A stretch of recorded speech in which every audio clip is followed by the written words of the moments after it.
आज आपण पाहूयात अगदी झणझणीत असं अंड्याचं कालवण. तर त्यासाठी एक मोठा कांदा छान परतून घेतला तव्यावर.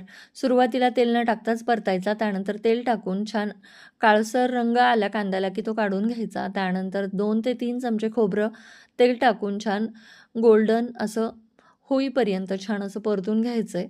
आता 2 चमचे हरभऱ्याची डाळ टाकली, ती सुद्धा छान अशी थोडीशी गोल्डन होईपर्यंत परतून घेतली. 2 चमचे तीळ टाकले. तीळ भाजतेवेळी गॅस अगदी लो ठेवायचा आहे. आता यामध्ये आपल्याला अर्धं स्टार फूल टाकायचं आहे, एक दालचिनीचा तुकडा आणि इथे विलायचीची 2 टरकले टाकलेले आहेत.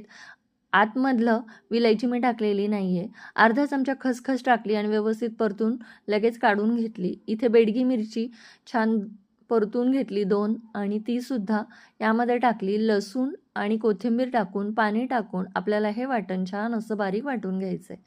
आता कढईमध्ये तेल आणि कोथिंबीर टाकली. 2 चमचे वाटण टाकलं. वाटण थोडंसं जास्त झालं होतं म्हणून काढून ठेवलं. आता यामध्ये मसाले घालूया. हळद, तिखट, गरम मसाला, थोडासा मटण मसाला, हिंग टाकला आणि व्यवस्थित परतून यामध्ये गरम पाणी टाकलं. आता हे व्यवस्थित असं मिक्स करून घ्यायचं आहे.